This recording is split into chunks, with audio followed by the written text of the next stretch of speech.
के ऐसे तो दो भाग होते हैं, पहला अंश और दूसरा हर।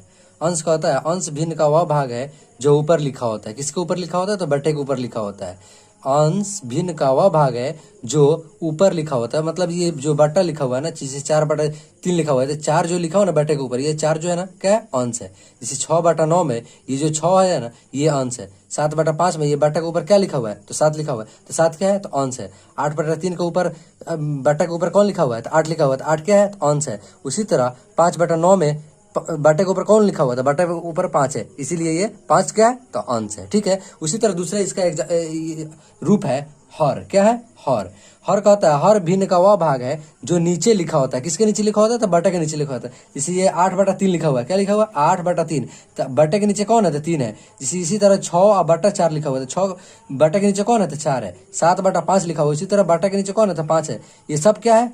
जैसे 3/6 में ये बट्टे के नीचे 6 है, 9/7 में ये बट्टे के नीचे 7 है, 8/5 में ये बट्टे के नीचे 5 है। ये जो भी बट्टे के नीचे में है ये सभी क्या है? हर है। क्या है? तो हर है। इसी तरह हम लोग अगला और देखेंगे, आगे देखेंगे भिन्न के प्रकार, टाइप ऑफ फ्रैक्शन। क्या बोलते हैं? Type of fraction. भिन्न 3 प्रकार के होते हैं, एक उचित भिन्न होता है, एक अनुचित भिन्न होता है, एक मिश्रित भिन्न होता है। ठीक है। पहला होता है उचित भिन्न, दूसरा होता है अनुचित भिन्न, तीसरा होता है मिश्रित भिन्न। पहले उचित भिन्न का इंग्लिश होता है प्रॉपर फ्रैक्शन। क्या होता है? Proper fraction. प्रॉपर फ्रैक्शन बोलते किसको है? जब किसी भिन्न का अंश, क्या कहता है? जब किसी भिन्न का अंश उसके हर से कम हो, क्या हो? उसके हर से कम हो तो वह उचित भिन्न कहलाता है। पहले इसको जब तक नहीं समझ में आएगा तब तक हम लोग एग्जाम्पल से नहीं समझ पाएंगे। कहता है जब किसी भिन्न का अंश, अंश क्या हो? उसके हर से कम हो। अंश क्या हो? उसके हर, जो भी हर, बट्टे के नीचे वाले को हर बोलते हैं और बट्टे के ऊपर वाले का अंश बोलते हैं। तो अंश जो हो ना, हर से क्या हो? कम हो। देखिए क्या हो रहा है, जैसे यहाँ पे 3/4 है, तो ये अंश हुआ, ये हर हुआ, तो अंश से ये बड़ा है कि नहीं है? अंश इससे छोटा है कि नहीं है? उसी तरह 5/6 में, 8/13 में, 12/76 में, 18/27 में, 9/17 में, 4/9 में क्या है? सब हर क्या है? सब हर बड़ा है। क्या कर रहा है? हर से कम हो। कौन हर से कम हो? तो अंश हर से कम हो। सभी हर से क्या है? ये कम है। कम है कि नहीं है? ऑटोमेटिक सब कम है। तो कम है तो क्या कहता है? वह उचित भिन्न कहलाता है। या दूसरा इसका है उदाहरण है, उचित भिन्नों में अंश का मान उसके हर से कम हो। अंश का मान जो है ना उसके हर से कम हो, उसी को क्या बोलेंगे? उचित भिन्न बोलेंगे, प्रॉपर फ्रैक्शन बोलेंगे। दूसरा हमारा कहता है अनुचित भिन्न। क्या कहता है? अनुचित भिन्न, इम्प्रॉपर फ्रैक्शन। क्या बोलता है? Improper fraction. कहता है जब किसी भिन्न का अंश का मान, जब किसी भिन्न का अंश का मान उसके हर के मान से बड़ा हो। क्या हो? उसके हर के मान से बड़ा हो, वह अनुचित भिन्न कहलाता है। जैसे ये सब हर है, नीचे वाला क्या है? ये सब हर है। बट्टे के नीचे वाला को क्या बोलते हैं? हर बोलते हैं। सब से ये बड़ा हो, क्या कौन बड़ा हो? तो अंश बड़ा हो, वो क्या कहलाता है? अनुचित भिन्न। देखिए सब हर से अंश बड़ा है। देखिए सब टोटल के टोटल बड़ा है, 9 से 17 बड़ा है, 9 से 4 से 9 बड़ा है, 5 से 6 बड़ा है, 13 से 17 बड़ा है, 27 बड़ा है। ये सब क्या है? बड़ा है। तो कहता है जब किसी भिन्न का अंश का मान, ये वाला मान उसके हर से, मतलब हर से बड़ा हो, मतलब 8 से ये ऊपर वाला बड़ा हो, तो वह क्या कहलाएगा? अनुचित भिन्न कहलाएगा। उसी तरह हम लोग तीसरा एग्जाम्पल का देखेंगे। मिश्र भिन्न, जिसको बोलते हैं मिक्स्ड फ्रैक्शन। क्या बोलते हैं? Mixed fraction.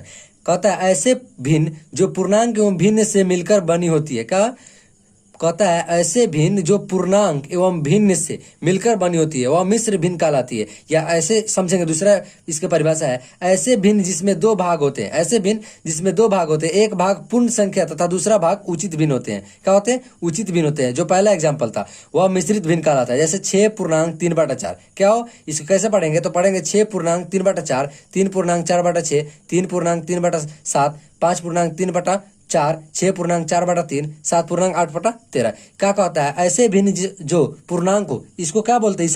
इस सबको पूर्णांक बोले। जो भी हम चार्ट लगाते जा रहे हैं ये सबको पूर्णांक पढ़ते हैं। 6.3/4, 3.4/6, 3.3/7, 5.3/4, 6.4/3, 7.8/13। उसी तरह आज हम लोग देखेंगे भिन्नों के जोड़। क्या देखेंगे? भिन्नों के जोड़, फ्रैक्शन ऑफ ऐड। देखिए पहले क्या करते हैं, जो भी बट्टे के नीचे वाले हर जो भी हर होंगे उसका पहले हम लोग लघुत्तम निकालते। क्या निकालते? एलसीएम, जो हमने अगले वीडियो में निकालना सिखा चुका है। तो 3 का एलसीएम क्या होगा? 3 का एलसीएम अगर निकाला जाए तो 3 ही होगा। जैसे यहाँ पे निकाल के हम बता दे रहे हैं आपको, 3 ही से लगाएंगे तो 3 एकम 3 हो जाएगा, फिर 3 एकम 3 हो जाएगा, एलसीएम कितना हो जाएगा 3 आएगा। अगर 3 में ये 3 से क्या करेंगे, इस 3 से इस 3 में हम भाग देंगे तो कितना क्या मरते में कट जाएगा, तो 1 मरते में कट जाएगा। वही 1 से इसमें हम गुना कर देंगे, क्या करेंगे तो गुना कर देंगे। तो अगर 6 में 1 से गुना करेंगे तो 6 होगा, अगर यहाँ पर जोड़ है तो जोड़ दे देंगे। फिर ये 3 में 3 से भाग देंगे तो कितना आएगा, 1 आएगा। अगर 1 में 8 से हम गुना करते हैं तो 8 एकम 8 होता है, ठीक है। टोटल आप जोड़ देते हैं तो 8 6 कितना होता है 14, 14 बटा ये बटा में जो नीचे जितना रहेगा उतना लिख देंगे, ठीक। उसी तरह अगर इसका निकाला जाए 2 का, एक ध्यान रखेंगे, अगर नीचे वाला नंबर सेम है ना, सेम है तो वही उसका क्या हो जाएगा, लघुत्तम उसका वही हो जाएगा। जैसे नीचे वाला नंबर सेम है दोनों में, ये दोनों में तो 3 हो गया, अगर ये दोनों में 2 है तो इसका भी एलसीएम क्या हो जाएगा 2 हो जाएगा, ठीक। तो 2 अगर हो जाएगा तो 2 में 2 से भाग देंगे, अगर 2 में 2 से भाग देंगे 1 मरतब कट जाएगा। अगर 1 में 1 से गुना करेंगे तो 1 हो जाएगा। फिर अगर ये 2 से 2 में भाग देंगे तो 1 आएगा। अगर ये 1 से 1 में गुना करेंगे तो क्या आ जाएगा 1 हो जाएगा। तो 1 1 जुड़ के क्या हो जाएगा 2 बटा 2, ये कट के क्या हो जाएगा सिर्फ 1 हो जाएगा, ठीक। उसी तरह अगर 8 और 6 का लघुत्तम ले तो किस तरह लघुत्तम लेंगे, तो सबसे आसान तरीका है 8 के पहाड़ा पढ़ेंगे, क्या पढ़ेंगे 8 के पहाड़ा पढ़ेंगे, तो 8 का 8, 8 दूना 16, 8 तिरका 24, ठीक। 3 तक पढ़ेंगे। और 6 का 6, 6 दूना 12, 6 तिरका 18, 6 चौका 24, मतलब 8 से भी 24 कट रहा है और 6 से भी 24 कट रहा है, ठीक है। इसका लघुत्तम क्या हो जाएगा 24 हो जाएगा, क्या हो जाएगा 24 हो जाएगा। एक टिप तो ये हो गया। दूसरा हो गया, हम इस तरह निकाल के भी देख सकते हैं। 2 से निकाल लगाएंगे तो 4 हो जाएगा, 3 हो जाएगा, फिर 2 से लगाएंगे तो 2 हो जाएगा और ये 3 ही रह जाएगा, ठीक है। उसके बाद नहीं लगेगा।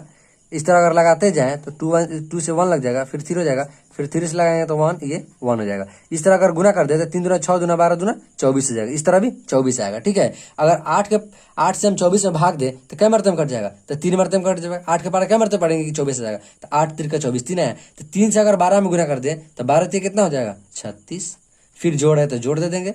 6 से अगर 24 में भाग दे तो क्या मरतब कट जाएगा 6 चौका 24, 4 मरतब में कट जा रहा है। अगर 4 से 9 में गुना कर दे तो 9 चौका कितना हो जाएगा 36, तो 36 मिलकर कितना हो जाएगा 72 बटा 24, 24 दिया 72 कट जाता है बराबर 3, हमारा आंसर आ जाएगा। फिर उसी तरह अगला एग्जाम्पल है 12 और 6 का, क्या करेंगे 12 और 6 का। देखिए 12 के लघु ये पढ़ेंगे पहाड़ा पढ़ेंगे तो 12 का 12, 12 दूने 24। अगर इस 24 देखेंगे 6 से कट रहा है कि नहीं, तो 6 चौका 24 ये भी कट जाएगा। तो 12 और 6 के लघुत्तम कितना होगा 24, लेकिन 24 होगा नहीं। देखिए क्या होगा 12 का 12, 12 दूने 24, 12 3 36। अगर इस तरह देखा जाए तो 6 तिरका 18, 6 चौका 24, हाँ 24 ही होगा। जैसे 12 और 6 का लघुत्तम निकाल के बताते हैं। 2 से लगाएंगे तो 6 हो जाएगा और ये 3 हो जाएगा। फिर लगाएंगे 3 से तो 3 दूना 6 और 3 एकम 3, मतलब 3 दूना 6 दूना 12 होगा।